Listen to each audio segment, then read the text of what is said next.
Gokulpuri metro station के platform की दीवार का एक हिस्सा ढहकर नीचे गिरा, एक की मौत और 4 घायल।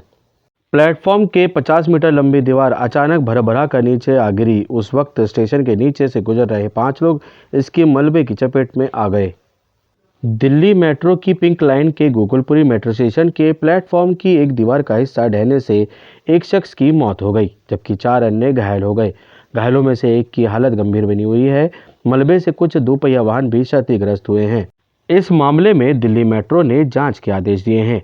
जांच पूरी होने तक दिल्ली मेट्रो के स्टेशन मैनेजर और जूनियर इंजीनियर को सस्पेंड कर दिया गया है। दिल्ली पुलिस ने मेट्रो के कॉन्ट्रैक्टर के खिलाफ केस दर्ज कर लिया है। हादसा गुरुवार सुबह लगभग 11 बजे हुआ। शिव विहार की ओर जाने वाली लाइन की तरफ के प्लेटफॉर्म की 50 मीटर लंबी दीवार अचानक भरभरा कर नीचे आ गिरी। उस वक्त स्टेशन के नीचे से गुजर रहे स्कूटर सवार विनोद कुमार, जिनकी उम्र 53 साल बताई जा रही है, जिस समय विनोद कुमार वहां से गुजर रहे थे उसी समय आपको बता दें 4 अन्य और शख्स मलबे की चपेट में आ गए। बाद में इनमें से 2 को फायर ब्रिगेड ने अस्पताल पहुंचाया। डॉक्टरों ने विनोद कुमार को मृत घोषित कर दिया। अजीत कुमार, मोनू, संदीप और ताजिर घायल हैं। हादसे के बाद दिल्ली मेट्रो के एमडी डॉक्टर विकास कुमार ने पूरे नेटवर्क की सेफ्टी चेकिंग के निर्देश दिए हैं।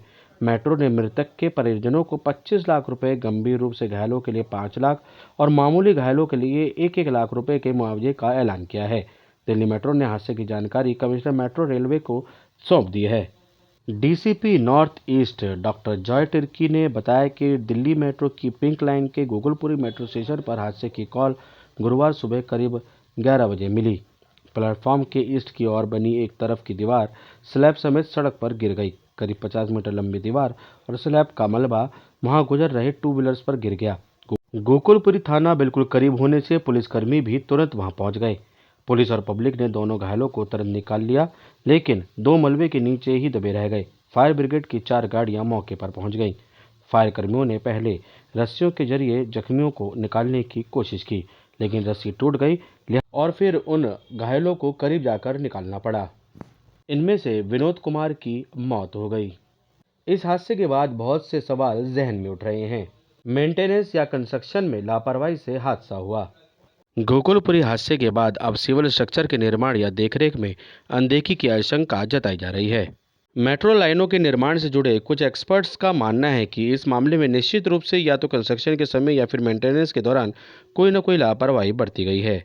हालांकि हादसे की वीडियो देखने के बाद एक्सपर्ट्स ने यह भी साफ कर दिया है कि इसमें स्ट्रक्चरल खामी उतनी नज़र नहीं आ रही है। संभावना यही है कि डिजाइन या कंस्ट्रक्शन में कोई खामी होगी। गोकुलपुरी मेट्रो स्टेशन पर हुए हादसे के बाद मेट्रो प्रबंधन ने आनन फानन में कार्रवाई करते हुए जूनियर लेवल के 2 अधिकारियों को सस्पेंड करके हादसे की जांच के आदेश दे दिए हैं। साथ ही पूरे मेट्रो नेटवर्क की सेफ्टी जांच के निर्देश भी दिए गए हैं। हादसे में जख्मी हुए लोगों को और मारे गए व्यक्ति के परिवार की सहायता के लिए मुआवजे का ऐलान भी कर दिया गया है। डीएमआरसी के प्रधान कार्यकारी निदेशक अनुज दयाल ने बताया कि पिंक लाइन के गोकुलपुरी स्टेशन पर अप लाइन के प्लेटफॉर्म की तरफ एक दीवार गुरुवार सुबह 11:04 पर अचानक भरभरा कर गिर पड़ी। दीवार का मलबा नीचे सड़क पर जा गिरा और वहां गुजर रहे 5 लोग उसकी चपेट में आकर जख्मी हो गए। उन सभी को तुरंत नज़दीकी अस्पतालों में ले जाया गया। वहां एक घायल की इलाज के दौरान मौत हो गई। गोकुलपुरी मेट्रो स्टेशन पर हुए हादसे ने डीएमआरसी की इमेज पर एक और बट्टा लगा दिया है। हर कोई यह देखकर हैरान है कि महज 5 साल पहले तैयार हुए मेट्रो स्टेशन की दीवार आखिर इस तरह कैसे अचानक पत्तों की तरह टूटकर नीचे गिर सकती है। Gokulpuri metro station Delhi metro की पिंक लाइन का हिस्सा है। इस लाइन को मार्च 2018 से दिसंबर 2018 के बीच 4 अलग-अलग हिस्सों में खोला गया था। त्रिलोकपुरी से शिव विहार के बीच के सेक्शन को 31 अक्टूबर 2018 को यात्रियों की आवाजाही के लिए खोला गया था। गोकुलपुरी का मेट्रो स्टेशन इसी सेक्शन के तहत खोला था। मेट्रो स्टेशन के ठीक बगल में एक सरकारी स्कूल है। वहाँ सुबह बड़ी तादाद में बच्चे पढ़ने के लिए आते हैं। इसके अलावा बड़ी संख्या में साइकिल सवार मजदूर भी सुबह के समय यहीं से गुजरते हैं। अगर यह हादसा सुबह 11 बजे न होकर कुछ घंटे पहले यानी सुबह 7 से 8 बजे के आसपास हुआ होता तो बड़ी संख्या में स्कूली बच्चे और अन्य लोग भी मलबे की चपेट में आ सकते थे। इसके अलावा कंस्ट्रक्शन मटेरियल की क्वालिटी को लेकर भी एक्सपर्ट्स ने आशंका जताई है। School of planning and architecture के प्रोफेसर और इंजीनियर एक्सपर्ट के सेवाराम का मानना है कि दीवार में इस्तेमाल हुए सरिये नहीं टूटे, केवल कंक्रीट का हिस्सा ही टूट कर गिरा है। इससे लगता है कि हादसे में स्ट्रक्चरल फेल्योर नहीं है, बल्कि निर्माण के समय स्टील और कंक्रीट की मजबूती में बॉन्डिंग नहीं हुई होगी। जब ये पोर्शन बन रहा था उस समय क्वालिटी चेक की जानी चाहिए थी। इसके अलावा ये दीवार अचानक नहीं गिरी होगी। इसमें ज़रूर पहले कोई क्रैक्स आए होंगे या ऐसे साइन डेवलप हुए होंगे जिनकी मेंटेनेंस के दौरान अनदेखी की गई हो। आर्किटेक्चर के प्रोफेसर और इंजीनियर एक्सपर्ट्स चाहे अपनी कुछ भी राय देते हों, लेकिन इस हादसे के बाद मेट्रो की विश्वसनीयता दांव पर लग गई है। ऐसा इसलिए है क्योंकि पहली बार किसी चालू मेट्रो स्टेशन की ऐसी दीवार ढह गई जिसे पैसेंजरों की सेफ्टी के लिए महज 5 साल पहले ही बनाया गया था। इसके साथ ही ये भी सवाल उठा है कि क्या सेफ्टी के लिए ई श्रीधरन ने जो स्टैंडर्ड बनाई है, क्या उसका पालन हो रहा है? हालांकि ई श्रीधरन के एमडी रहते हुए दिल्ली मेट्रो में लक्ष्मी नगर और जमरूदपुर के हादसे हुए, लेकिन ये सभी निर्माण के दौरान हुए थे। महत्वपूर्ण है कि दिल्ली मेट्रो के पहले फेज की मेट्रो लाइनें चालू हुए 18 वर्ष से पहले अधिक बीत गए हैं, लेकिन इन लाइनों और स्टेशनों पर इस तरह के रेलिंग या दीवार ढहने की घटनाएं सामने नहीं आईं। आवास एवं शहरी कार्य मंत्रालय में secretary, Delhi metro rail corporation के चेयरमैन रहे एम रामचंद्रन का कहना है कि उस वक्त सबसे अहम ये था कि खुद श्रीधरन सेफ्टी को लेकर बेहद गंभीर थे और यही वजह है कि सेफ्टी नियमों का पालन पूरी तरह से होता था।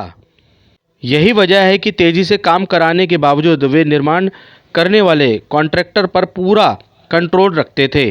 उन्होंने यही नियम बनाया था कि अगर कॉन्ट्रैक्टर की तय वक्त पर पेमेंट ना हो तो जांच शुरू हो जाती थी, ताकि कॉन्ट्रैक्टर को वक्त पर पैसे मिले और वह किसी तरह की लापरवाही ना करे। श्रीधरन ने ही सबसे पहले सेफ्टी के लिहाज से कंस्ट्रक्शन के दौरान दोनों ओर बैरिकेडिंग का चलन शुरू किया, जिसके बाद में देश भर के दूसरी एजेंसियों ने भी फॉलो किया। ये लोगों की सेफ्टी के लिहाज से एक महत्वपूर्ण कदम था और इससे कंस्ट्रक्शन कल्चर में बड़ा बदलाव भी आया। 1998 में निर्माण शुरू होने के बाद जब दिसंबर 2005 में मेट्रो का पहला फेज पूरा हुआ, उसमें अभी भी कोई बड़ी सिविल कंस्ट्रक्शन की कमी नजर नहीं आती। यही वजह है कि जब निर्माणाधीन लाइनों पर 2 बड़े हादसे हुए तब भी श्रीधरन की काबिलियत पर सवाल नहीं उठे। दिल्ली मेट्रो के अधिकारियों का दावा है कि जो सेफ्टी समेत अन्य मामलों में श्रीधरन जी ने जो परिपाटी कायम की थी उसे ही फॉलो किया जा रहा है, लेकिन ये एक तथ्य है कि श्रीधरन की विदाई के बाद दिल्ली मेट्रो की परियोजनाओं को अमल में देरी हुई और इस तरह के हादसे निर्माण की गुणवत्ता पर भी सवालिया निशान लगा रहे हैं। हम सबका मन सबकी आवाज़ से संदीप चौहान की रिपोर्ट।